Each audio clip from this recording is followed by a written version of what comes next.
Hi நண்பர்களே, வணக்கம். நான் உங்கள் ஸ்டார் தமிழன். ஸ்டார் தமிழன் சேனலை 2 வருட காலமாக நமது நண்பர் ஒருவர் பின்தொடர்ந்து கொண்டிருக்கிறார். நமது காணொளிகளுக்கு அவர் கருத்துக்களை பதிவிடும் போது பார்த்தீங்கன்னா அவருடைய கருத்துகள் நம் காணொளிகளுக்கு எதிரான கருத்துக்களாக தான் இருக்கும். அவரை நான் நேரில் வர சொல்லியிருந்தேன் விவாதிப்பதற்கு. இன்று அந்த நண்பர் வந்திருக்கிறார். வாருங்கள், அவரை சந்திப்போம். வாருங்கள் நண்பரே, எப்படி இருக்கிறீங்க? ரொம்ப நாளா பார்க்கணும்னு நினைச்சிட்டு இருந்தா இன்னைக்கு தான் நேரம் கிடைச்சிருக்கு. வாருங்கள். கண்டிப்பா கண்டிப்பா. உங்களுடைய கேள்விகளையும் உங்களுடைய கோபத்தையும் இத்தனை நாளா ஒரு கருத்துக்களா சொல்லிட்டு இருந்தீங்க. இன்னைக்கு உங்களுடைய கேள்விகளை எழுப்புங்கள். என்னால் முடிந்த அளவுக்கு நான் அதற்கு பதில்களை சொல்ல கடமைப்பட்டிருக்கிறேன். கடந்த காணொளியில் நீங்கள் ஒரு கேள்வியை எழுப்பியிருந்தீர்கள். ஸ்டார் தமிழன் திராவிட எதிர்ப்பாளரா அல்லது மாற்று சிந்தனவாதியா அல்லது சங்கியான்னு கேட்டிருந்தீங்க. அது என்னுடைய தனிப்பட்ட கேள்வி அல்ல, உங்களை பின்தொடரக்கூடிய பார்வையாளர்களுடைய அனைவருடைய கேள்வியும் அதுதான்.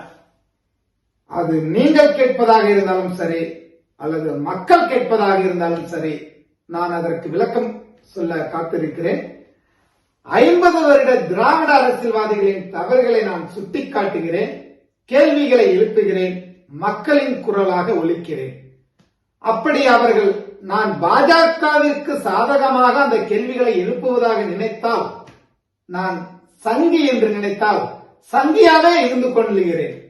நீங்க சொன்ன பதில வச்சு ஸ்டார் தமிழன் ஒரு சங்கின்னு நாங்க புரிஞ்சுக்கிறோம்.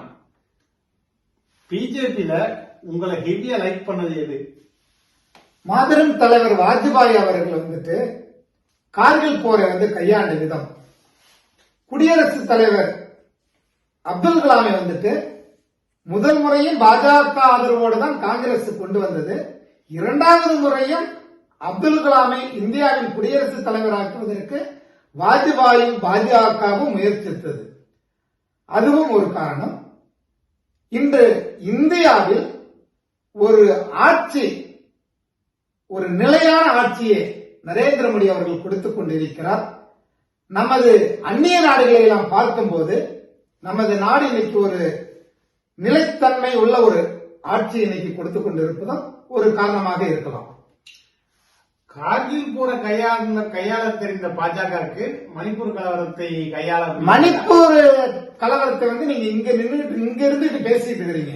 நீங்க அங்க போய் என்ன நடந்ததுன்னு போய் பார்த்தாதான் அது பாஜக காரணமா இல்ல அங்க உள்ள பிரச்சனையான்னு சொல்லிட்டு தெரிய வரும். எல்லாருக்கும் என்ன தெரியுது, பாஜக ஆட்சியில் இருக்கு, பாஜக தான் காரணம் சொல்றீங்க. அங்க உள்ள போய் நீங்க பார்த்தாதான் கள நிலவரத்தை அங்க இருந்து பார்க்கும் போதுதான் தெரியும் அது எதனால வந்தது, எப்படி வந்ததுன்னு உங்களுக்கு தெரிய வரும். திராவிட கட்சிகளான டிஎம்கே ஏடிஎம்கேல டிஎம்கே மட்டும் தீவிரமாக எதிர்ப்பது எதற்காக? திராவிட அரசியல் திமுகவை நான் ஏன் எதிர்க்கிறேன்னா வாரிசு அரசியல்.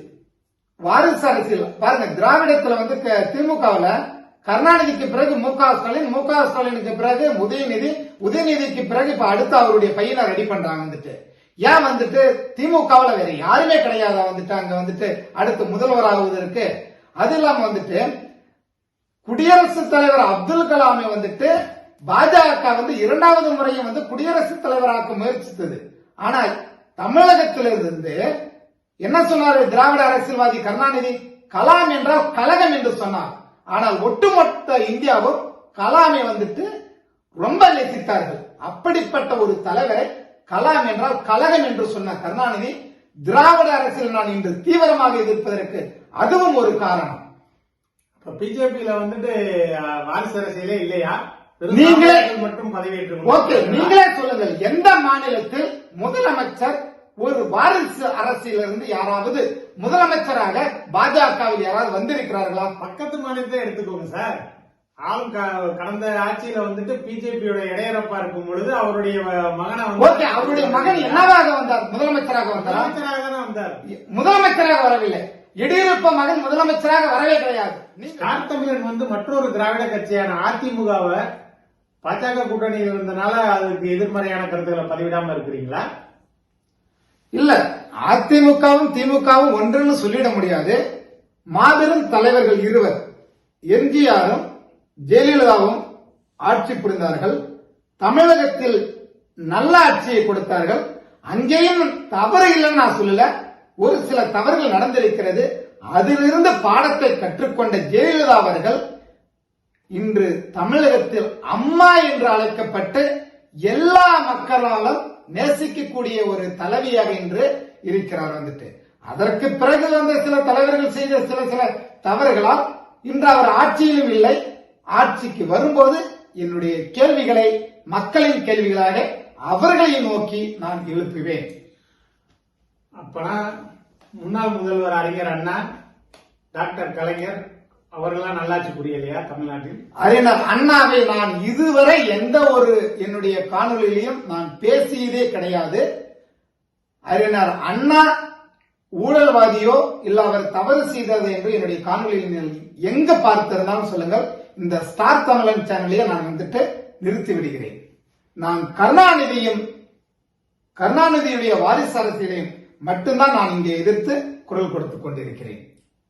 எந்த ஊழலுக்காக அவர்களை எதிர்த்துட்டு இருக்கீங்க இவ்வளவு தூரம்? தமிழகத்தில் எண்ணற்ற ஊழல்கள் இருக்கிறது. இன்னும் சொல்ல போனால் அறிவு விஞ்ஞான ஊழல் சொல்லுவாங்க. கருணாநிதி சில மீடியாக்கள் சொல்லும் விஞ்ஞான ஊழல். இதெல்லாம் பாத்தீங்கன்னா இந்த 2G எல்லாம் பாத்தீங்கன்னா இன்னைக்கு கலைஞர் டிவி எங்க இருந்து வந்திருக்கு? 2Gல வந்த ஊழல் பணம் தான். இன்று அது ரிலேட்டடான வீடியோக்கள் எத்தனையோ வீடியோக்கள் இன்னைக்கு போயிட்டு இருக்கு. கனிமொழியும் ஆர் ராசாவும் அது இல்லாம இங்க உள்ள சிபிஐ இயக்குனர் பேசிய வீடியோக்கள் எத்தனையோ காணொலிகள் இங்க நாங்க பாத்துட்டு தான் இருக்கிறோம். ஆடியோக்கள் கேட்டுட்டு தான் இருக்கிறோம். இன்னைக்கு அந்த வழக்கு இருக்கு. நீங்க பார்க்க தான் போறீங்க. தேர்தலுக்கு முன்பு நிச்சயம் பாருங்கள், ஆர் ராசாவும் கனிமொழியும் உள்ளே போவார்கள். 2 தொகுதிகள் காலி ஆகும். இதே நரேந்திர மோடி ஆட்சியில் உச்சநீதிமன்றம் இருவரும் நிரபராதின்னு அறிவிச்சிருக்கிறாங்க. எந்த விதத்தில் அவர் ஊழல் செய்தார் என்று சொல்லிட்டு இருக்கிறீங்க. இன்று அதற்கான ஆதாரப்பூர்வமான ஆடியோக்கள் வெளியே வந்து கொண்டிருக்கிறது. அந்த ஆடியோக்கள் எல்லாம் இன்று சமர்க்கப்பட்டு இருக்கிறது. இன்று பாருங்கள், அதனாலதான் இந்த நேரத்தில் அந்த வழக்கு வந்திருக்கு. அதை எடுக்கலாம்னு சொல்லி இருக்கிறாங்க. நீங்கள் பாருங்கள், தேர்தலுக்கு முன்பாக கனிமொழியும் ஆர் ராசாவும் உள்ளே செல்வது உறுதி. நீங்கள் பார்த்துக் கொள்ளுங்கள். காத்திருக்கிறோம் சார். பாருங்கள், வருகிற பாராளுமன்ற தேர்தலில் திமுக, அதிமுக, பாஜக அவங்க வச்சிருக்கிற அமைத்துள்ள கூட்டணியை பற்றி உங்களுடைய பார்வை எப்படி இருக்கு? திமுக கூட்டணி பார்க்கும்போது உங்களுக்கு எல்லாருக்குமே தெரியும். எல்லாமே அவங்களுடைய கடந்த தேர்தலில் எல்லாமே ஒன்றாக தான் கூட்டணி அமைத்து போட்டியிடுகிறார்கள். பார்ப்பதற்கு நம்ம பலமா இருக்கிற மாதிரி தெரியுது. ஆனா கடந்த 3 ஆண்டு ஆட்சியில மு.க. ஸ்டாலின் ஆட்சியின் மீது மக்கள் அதிருப்தியில் இருக்கிறாங்க.